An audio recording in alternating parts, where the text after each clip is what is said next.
अध्यक्ष महोदय, जब रामलला की प्राण प्रतिष्ठा की बात आई तो किसी ने कहा बिना कलश के प्राण प्रतिष्ठा कैसे होगी, किसी ने कहा बिना कलश के प्राण प्रतिष्ठा कैसे होगी, किसी ने कहा जब चुनाव ही प्राण हो तो सोचो कौन सी प्रतिष्ठा दांव पे लगी होगी। लोग तो कुछ कहेंगे, लोगों का काम है कहना, आप जन की बात मत सुनना, सिर्फ मन की बात करना। फिर भी खुश थे हम 500 साल का सपना जो पूरा हो रहा था, हमारे अंदर का हिंदू भी पूरी तरह से जाग गया था। तो चल पड़े अयोध्या की ओर, रामलला की दर्शन की आस लगाए। चल पड़े अयोध्या की ओर, रामलला के दर्शन की आस लगाए। जो सामने नजारा देखा वो देखकर दंग रह गए। वो 3 मंजिले, 400 खंबे, 32 सीढ़ियां, जय श्री राम का नारा लगाते हुए हम सीढ़ियां चढ़ने लगे। रामलला से क्या गुहार लगाए ये सोचने लगे। पहली सीढ़ी पर याद आई महंगाई, पहली सीढ़ी पर याद आई महंगाई, दूसरी पर देश में बढ़ती बेरोजगारी, तीसरी पर पत्रकारिता की चरण चुंबकता, चौथी पर सेंट्रल एजेंसीज की संदिग्ध भूमिका। हर सीढ़ी पर कुछ न कुछ याद आ रहा था, हर सीढ़ी पर कुछ न कुछ याद आ रहा था।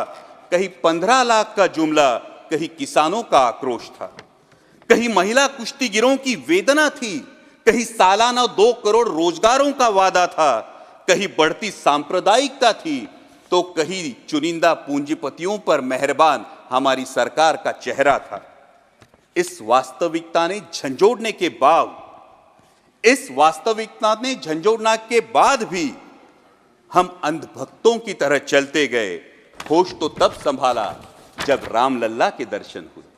हमें नतमस्तक देख रामलला मुस्कुराते हुए बोले, हमें नतमस्तक देख रामलला मुस्कुराते हुए बोले, मैं कल भी था, आज भी हूं, कल भी रहूंगा।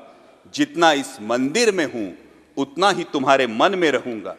लेकिन याद